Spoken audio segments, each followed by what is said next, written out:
Kodėl kai kurie karo nusikaltimai yra leidžiami? Apie daugelį karo nusikaltimų mūsų žiniasklaida nutyli. Kodėl? Pirma, karo nusikaltimai yra leistini, jeigu jie naudingi JAV vyriausybei, vakarų gynybos korporacijoms bei finansiniams magnatams. Taip, JAV per pastaruosius metus pardavė ginklų už $5 milijardus Persijos įlankos arabų šalims. Palyginimui, Didžioji Britanija pardavė ginklų už 1,9 milijardus, Prancūzija už 0,9 milijardo ir Vokietija už 0,3 milijardo JAV dolerių. Antra, karo nusikaltimai leistini, jei jie atitinka JAV kaip pasaulinės valdžios interesus.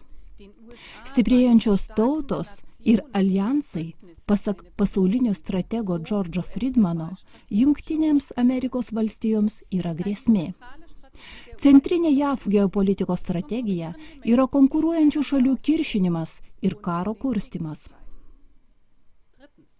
Trečia, karo nusikaltimai yra pateisinami, nes pagal vakarų politikus ir žiniasklaidą JAV karai, tiesioginiai ir netiesioginiai, garantuoja, kabutėse, taiką, saugumą bei demokratiją pasaulyje.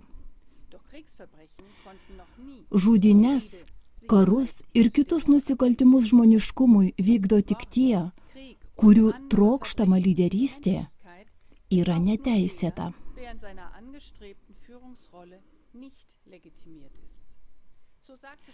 Vokiečių poetas, filosofas bei istorikas Friedrichas Šileris pasakė: viešpatauti žudymais privalo tas, kuris pagrobė sostą.